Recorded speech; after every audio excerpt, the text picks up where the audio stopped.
Okay, so you sent us this plan for a 20-minute English workout, right? And it's meant for like intermediate to advanced learners. Yeah. But what really stood out to us and what we want to kind of dig into with you today is how these techniques for like getting more fluent, you know, they actually have some pretty surprising insights for learning anything new, not just English. Absolutely. And that's what's so interesting about it. It's not just about like, you know, grammar tables or anything like that. It's really about this active engagement and building comfort. Right. Which you can apply to really any skill. Yeah, for sure. And this workout, it has such a smart structure. Yeah, we're going to break down each section, right? And just to see like what's the learning principle at play here. Yeah, let's do it. Okay, so let's jump right into it with the warm-up, right? So this is the first 2 minutes. Right. And the workout suggests that you start with questions like, what's one thing you're excited about this week? If you could travel anywhere tomorrow, where would you go? And describe your favorite food in 3 words. Nice. So it seems pretty light, but what's the real benefit here? Well, you know, it's fascinating because these questions, they might seem simple, right? But they really activate your brain, your mental pathways. Immediately, you know, they force you to like recall things quickly and form sentences without like the pressure of complex grammar or whatever. Yeah. It's almost like priming a pump. You know, you're getting that cognitive engine running smoothly and efficiently for, you know, the stuff that comes later, which is going to be more focused. Right. So the key takeaway here is that even these short bursts of, you know, mentally retrieving things, it can really improve how you learn later on. That makes total sense. Yeah. Okay, so moving on from minutes 2 to 7, we've got shadowing practice. All right. So for anyone who doesn't know, this is basically you listen to someone talk and you repeat it at the same time, trying to match their tone and speed. And the workout gives these example sentences like, I'm working on improving my English step by step. Right. Confidence comes from practice, not perfection. I like that one. Yeah, right? Okay. How can I express this idea more naturally? It's okay to make mistakes. That's how I learn.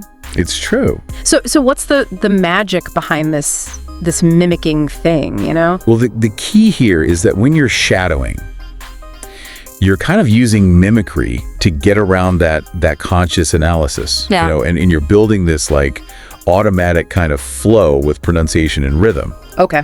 So it's a more holistic way of internalizing how the language flows. Yeah. Think of learning a dance move. You know, you watch the instructor, you mirror them. Right. You're basically building muscle memory, but in your speech organs. Wow. So it helps your brain just process and produce language more naturally. Interesting. Okay, so up next we have rapid Q&A. Okay. And this is from minutes 7 to 12.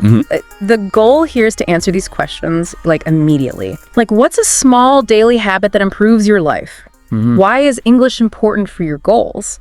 Okay. How do you handle misunderstandings in conversations? Interesting. What's a phrase you've heard in movies but you don't fully understand? Yeah, that's a good one. Right, so you only get 15 seconds per answer. Wow. And you have to answer in full sentences. It's a mental sprint. It is. It's like a mental sprint for sure. Yeah. So talk about this time constraint. Like what's the reasoning there?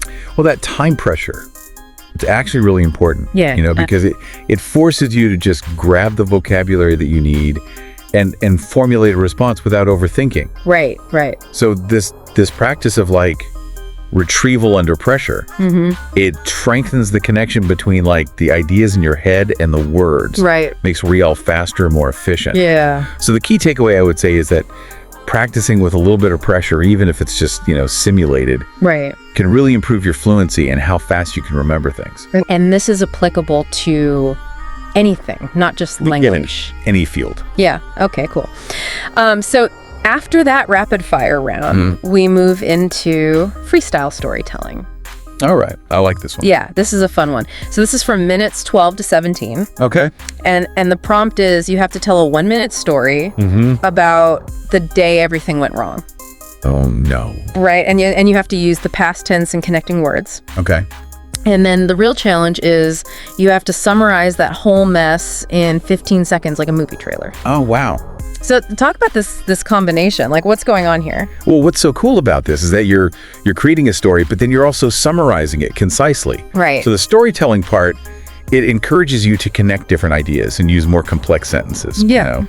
Whereas the summary forces you to figure out what are the key points and how do I express those really efficiently. Yeah. So it's like you're doing both, you're expanding your thinking and then you're reducing it, which are both super important for communication. Absolutely. And finally, the last 3 minutes are dedicated to natural fillers and polishing. Okay. So this is all about those little phrases that we use when we're thinking, like, well, let me think about that. Right. Or actually, I'd say, it's like, yeah, exactly. Yeah. So the workout suggests you re-answer one of those rapid Q&A questions, but you got to use these fillers. Okay, so what's the point of these fillers? Like, why are they important? Well, they're super important because they make you sound more natural and they make the conversation flow better. Okay. So it gives you those little pauses to think without like interrupting the other person or making it awkward. Right. And if you practice using them consciously, it becomes more natural. Yeah. And you end up sounding more fluent and confident. It's interesting how these tiny things can make a difference. Yeah, they really do. So looking back at this whole 20-minute workout, it really shows how valuable consistent practice is, even in short bursts. Yeah. It's not about these long study sessions. It's about, like you said, being engaged. Absolutely. And if you think about the bigger picture, right? Yeah. You can see how these elements of the workout, like the quick recall, the repetition, the coming up with things on the spot, you could use that for anything you're trying to learn. And here's where it gets really interesting for you listening right now. Yeah. Think about how you could apply these ideas to your own goals, whatever they are. Like, could a quick warm up before you do some, problem set for math or something help you? Right. Or could shadowing an expert in your field help you understand the concepts better? It's a good point. So just something to consider. Yeah, definitely. Well, this was a fascinating deep dive. Thanks for sharing this with us. My pleasure. Thanks for having me.